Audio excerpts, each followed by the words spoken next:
Bismillahirrahmanirrahim. Assalamualaikum warahmatullahi wabarakatuh. Perkenalkan, nama saya Danar Jalimu.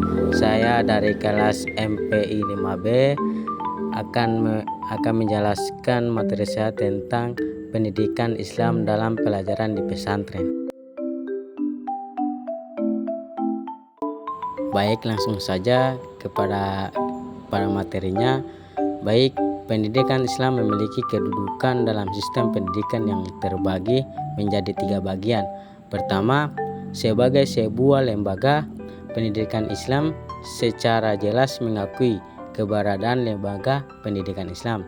Kedua, sebagai mata pelajaran, pendidikan Islam mengaku bahwa pendidikan agama merupakan salah satu mata pelajaran yang wajib diajarkan dari sekolah dasar hingga perguruan tinggi. Yang ketiga, pendidikan Islam sebagai nilai-nilai ajaran Islam dalam sistem pendidikan. Pesantren ini juga sebagai lembaga sudah hadir selama ratusan tahun yang menawarkan program pendidikan berbasis keagamaan Islam. Selain pendidikan kurikulum nasional, para santri yang menghuni suatu pesantren juga diajarkan pendidikan agama Islam secara intensif, dakwah dan sebagainya. Di pondok pesantren juga ini tersebut ada 2 pentingnya metode dalam kegiatan belajar mengajar, juga dapat mempengaruhi kualitas pendidikan tersebut.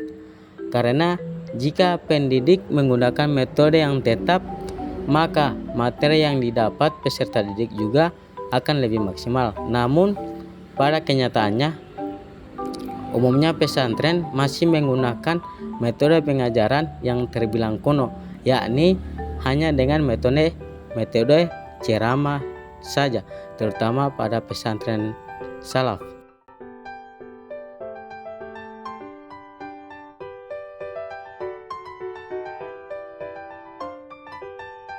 Baik, selanjutnya ada pendidikan Islam dalam pelajaran di pesantren.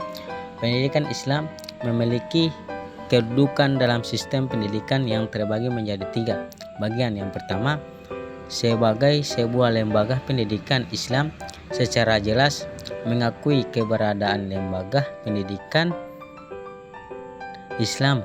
Yang kedua, sebagai mata pelajaran pendidikan Islam mengakui bahwa pendidikan agama merupakan salah satu mata pelajaran yang wajib diajarkan dari sekolah dasar hingga perguruan tinggi. Yang ketiga, pendidikan Islam sebagai nilai-nilai ajaran Islam dalam sistem pendidikan. Pendidikan Islam di pesantren merupakan salah satu pilar penting dalam sistem pendidikan di Indonesia. Pesantren telah berperan besar dalam mencetak kader-kader ulama dan pemimpin bangsa. Namun dalam perkembangannya, pendidikan Islam di pesantren juga menghadapi berbagai permasalahan. Berikut ada beberapa permasalahan pendidikan Islam dalam pelajaran pesantren. Yang pertama, ada kurikulum yang overload. Kurikulum pesantren yang terlalu banyak dan dapat menjadi salah satu permasalahan yang sering dikeluhkan. Hal ini menyebabkan peserta didik tidak memiliki waktu yang cukup untuk mendalami materi pelajaran dengan baik. Dan selanjutnya ada metode pembelajaran yang monoton. Metode pembelajaran yang monoton juga menjadi salah satu permasalahan yang perlu dibenahi. Metode pembelajaran yang monoton dapat menyebabkan peserta didik menjadi bosan dan tidak tertarik dalam belajar. Baiklah, itulah penjelasan dari materi saya. Sekian dan terima kasih. Wallahu musta'an. Assalamualaikum warahmatullahi wabarakatuh.